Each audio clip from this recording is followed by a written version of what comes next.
France সরকার আনুষ্ঠানিকভাবে ইমামতিকে একটি স্বীকৃত পেশা হিসেবে গ্রহণ করেছে। এই সিদ্ধান্তের ফলে দেশটিতে ইমামদেরকে কাজের একটি প্রাতিষ্ঠানিক ও কাঠামোগত পেশা হিসেবে গণ্য করা হবে। এছাড়া ইমামদেরকে পেশাগত দায়িত্ব ও কর্মপরিধি নির্ধারণে সরকারের উদ্যোগ গ্রহণ করা হয়েছে। মঙ্গলবার আনাদুল এজেন্সির এক প্রতিবেদনে এ তথ্য প্রকাশ করা হয়। ফ্রান্সের পররাষ্ট্রমন্ত্রী ব্রুনো রুতাইও দেশটিতে ইমামতিকে আনুষ্ঠানিকভাবে পেশা হিসেবে স্বীকৃতি দেওয়ার ঘোষণা করেন। মুসলিম সম্প্রদায়ের সাথে সরকারি সম্পর্ক উন্নয়ন বিষয়ক এক অনুষ্ঠানে এই ঘোষণা দেওয়া হয়।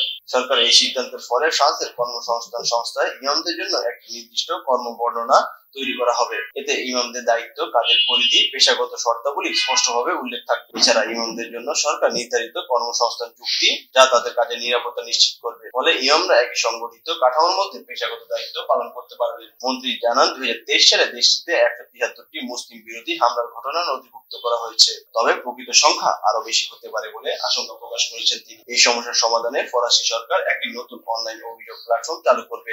এর মধ্যে ইসলাম বিদ্বেষী হামলা বা বৈষম্যের শিকার ব্যক্তিরা সহজে অভিযোগ জানাতে পারবে। তবে সেখানকার উগ্র মুসলিম বিদ্বেষীরা এটাকে ভালো সিদ্ধান্ত মনে করছেন না। ফ্রান্সের প্রায় 38 লাখ নাগরিক মুসলিম ধর্ম চর্চা করেন।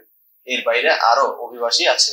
অষ্টম শতকে ফ্রান্সে মুসলিমদের আগমন শুরু হয়। এরপর 1960-এর দশকে ফ্রান্সে মুসলিমরা ধর্মের ভিত্তিতে জনসংখ্যায় খ্রিস্টানদের পরেই আছেন। পশ্চিমে কোনো দেশে ফ্রান্সের চেয়ে এত বেশি মুসলিম আর কোথাও নেই।